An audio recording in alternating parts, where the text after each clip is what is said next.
In the late 80s and early 90s, I used to train and rehabilitate youth offenders and gang members.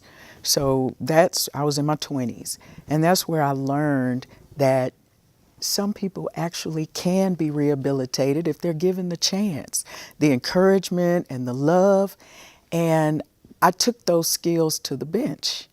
And when I was elected in 2009, I was sworn in and took the bench. I was giving nonviolent offenders pretrial bonds already. I was doing that. And I was giving, without agreed recommendation, probations. So I was taking a chance, and those are the cases that I take personal as well. The state doesn't recommend probation for certain cases, burglary of a habitation, aggravated robbery with a deadly weapon. So my role in life, my legacy, is everywhere I go to leave it better than when I came.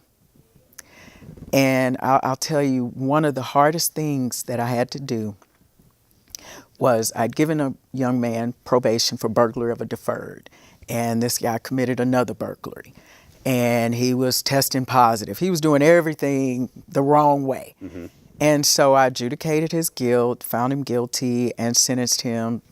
I gave him 4 years. It was on the low end to me. And that day, my house was burglarized. Oh, no. Mm. And, you know, if you've ever been burglarized, you feel violated. Oh, yeah. They took everything. They even took my kids' expensive Wiis and all of that, but they took all of my jewelry, my grandmother's jewelry that was passed down to me. And so I was devastated. And I feel to this day that this young man made a call that said, okay, she sent me to prison. Let's go rob her. And about a month later, a defense attorney asked, Judge, would you give this person deferred? He's a young man. Now, the human part of me wanted to send all burglary of habitations to prison. But I set that aside, and I looked at his record, and I gave him a chance. But that was one of the hardest things that I've had to do as a judge. You put a good judge to me, you put aside your personal beliefs, and you judge this case individually. And I looked at, this is a young man, he may be able to be rehabilitated.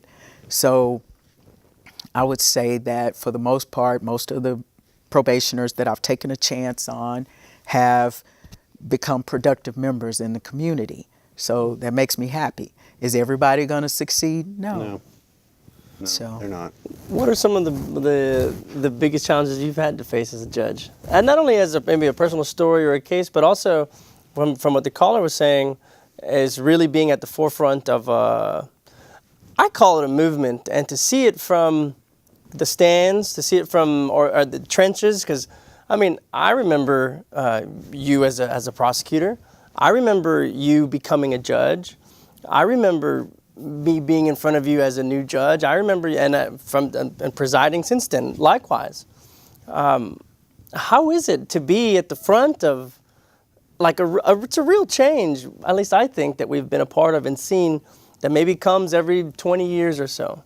What challenges have you seen faced, and what are some to expect? So I really view it as a true sense of responsibility, and I don't mean that to sound corny, but I really do feel like it's so humbling. You know, I've heard people say, oh, you don't have the black robe disease. I don't even know where that comes from, because when you sit up there, and like I say, you have the seat in the house where you're looking at them in the eye. Mm-hmm. And, you know, I'm the youngest and the only girl in my family, and I like to think I have a bleeding heart. And after all these years, 20 years in criminal law, I still have hope in people. And so I feel like that it's an awesome responsibility, and I have a lot of very talented lawyers in front of me on a daily basis. But I think I'm always trying to figure out, okay, what got this person here? And I feel that sense of responsibility.